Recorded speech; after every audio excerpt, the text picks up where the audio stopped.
Ruby and Gordon Clyde. Ruby and Gordon. My father was the youngest of 9. My mother was the second eldest of 11. So, big families. How did they manage? My granny, no cookers, no hot water. They had running water. They had no hot water. They cooked on a range, and she had all these kids, and have to feed them all. Eh? How did they do it? There wasn't such a thing as a Hoover or a... When you think back, they really had it hard. We think we had it hard, but we didn't. My name's Dorothy Clyde. I was born in Peebles in 1933, and we left Peebles in 1947 to come to Prestonpans because my father, he was a stonemason and lost a lot of work during the winters. So my mother bought a shop in Prestonpans. It was, well, it was just 126 High Street, that was all. And it was next door, near, there was the butchers, and then there was a painter decorator, then there was us, and then there was a grocery next door, and the paper shop. But I didn't really like the shop that much, not like my mother. My mother loved it. It was just the subject that I liked most at school. That was the one highlight in the week, was painting and drawing. My name is Gordon Stewart.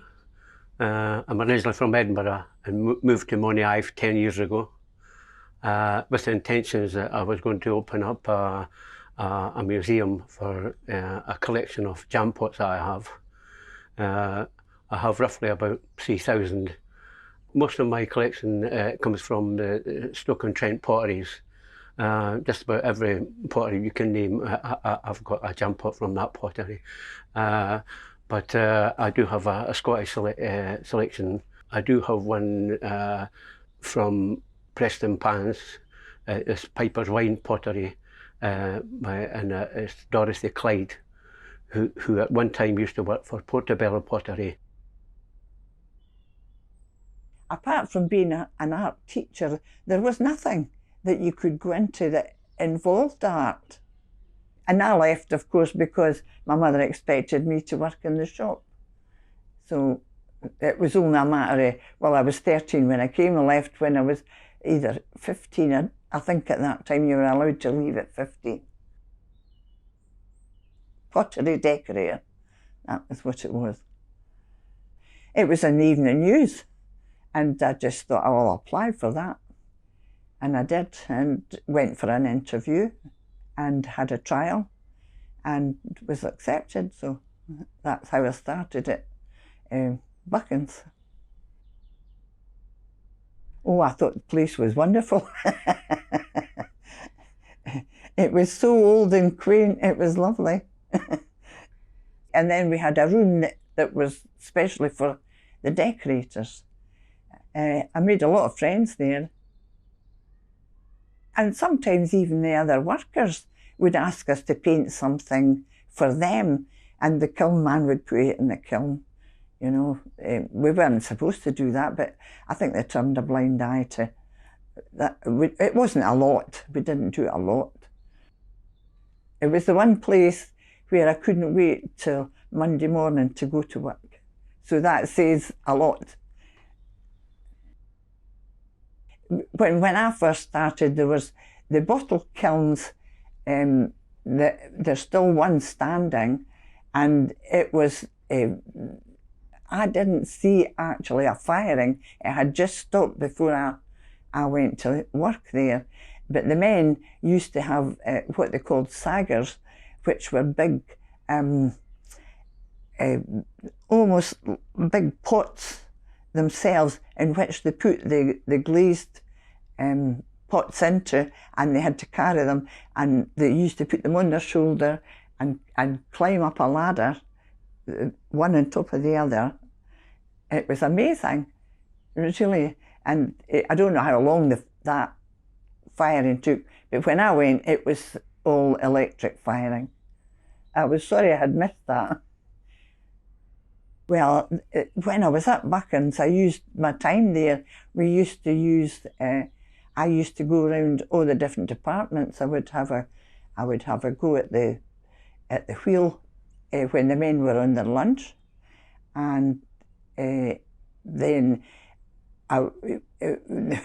I ended up with a lot of ashtrays at that point because I had to keep cutting the thing down. And anyway, it did work out. I did that, and then I would glaze it and paint it and ask the kiln man again to fire it. I just wanted to know what everybody did and how they did it.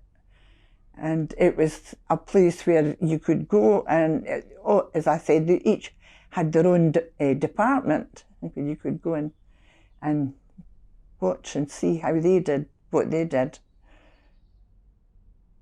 Well, we got a shock. I can remember them taking us into the warehouse. We used to go to the warehouse to look at the things that we had painted, you know, just to see that the firing had been okay and that your painting was up to scratch. And then they took us into the warehouse to tell us that they were retiring, the two bosses that were retiring, and that they were moving with the younger generation. There was I think a nephew that was taken over, and he was moving it to Crieff for, I don't know why. Maybe the place was condemned, I don't know, because it was sort of held together with string, if you know what I mean. But it was, and we got the chance if we wanted to go to Crieff, and I didn't want to go on my own there, so I didn't. And that's when I decided either I had to give up pottery altogether or start on my own. I don't even know how I started. I can't remember how. I used to buy my clay from Buckens, and I bought a wheel from Buchan when they moved. So I got premises from the council at a nominal rent, which was an old house that had been, was lying empty, and it made a super studio, it did, because each room, you could have a drying room and a wet one, you know, for when you made when you used the wheel.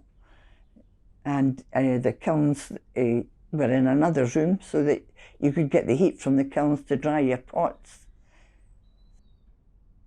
That was on the main street. It was at Walter Scott Pen, which is called nowadays. There was a shop, and the house that went with the shop. I had to make my own living. And then when I started, I did it part-time. I used to go and do any kind of job that would give me some money to live on while I was practicing. And the stuff that I did make, I sold locally to a shop. It was called Margaret Rose. It was a wee knitting shop, and she got quite a lot of orders. I don't think I really thought about it, I just did it. And this one over here is Dorothy working herself in her Piper's wine pottery. She's just working away on the field here, and she's painting here.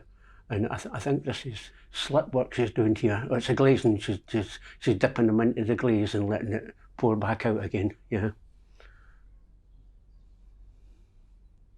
This is one of my earlier ones, and I can tell that because of the writing underneath. I used to have to go and get a rubber stamp made for my name, the name of my pottery.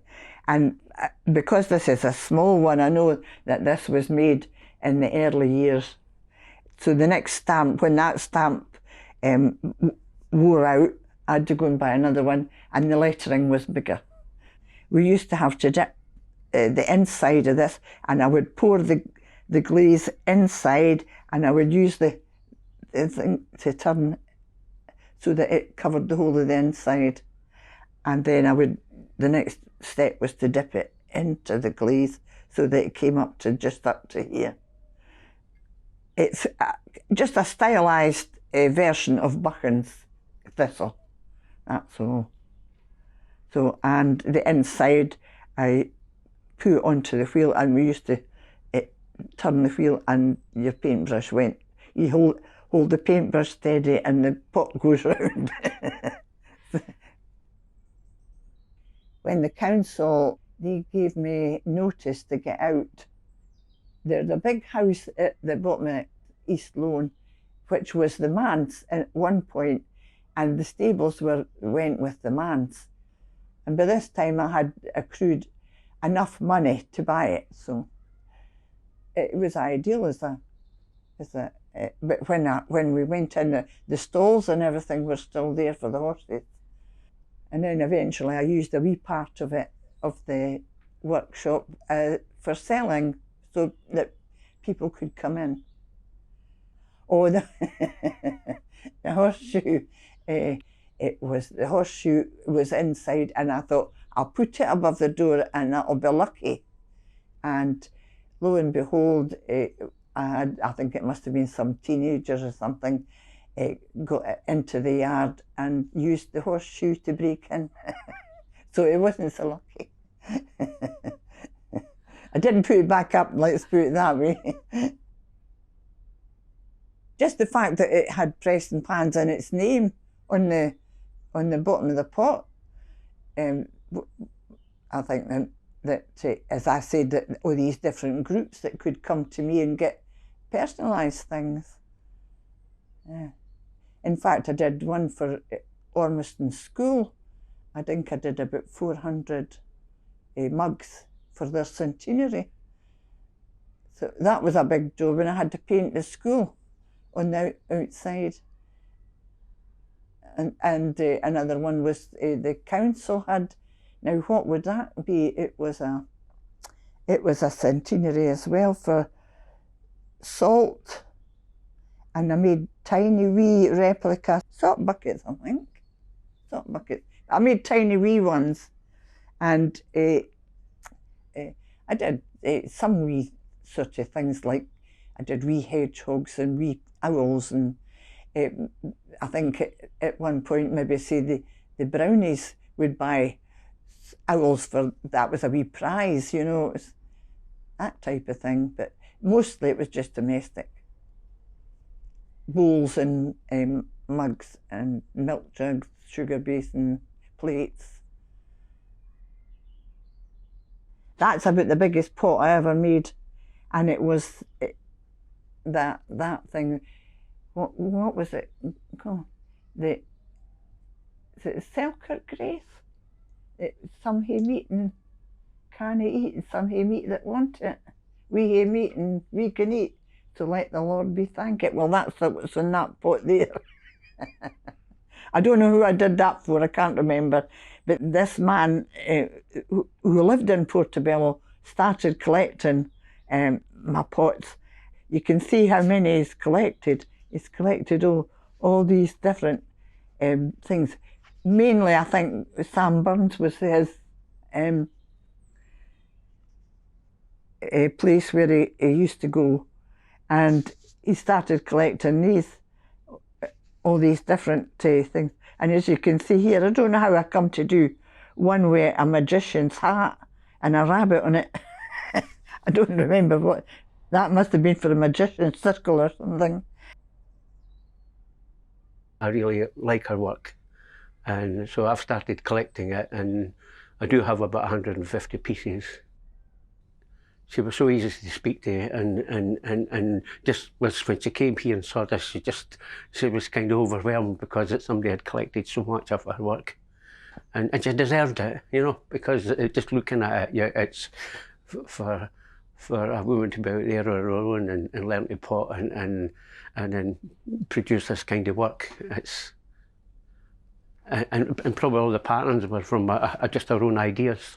You know, it probably wasn't copied from anybody or anything like that. It wasn't even copied from Buchan's, you know. No, I can't say I'm proud.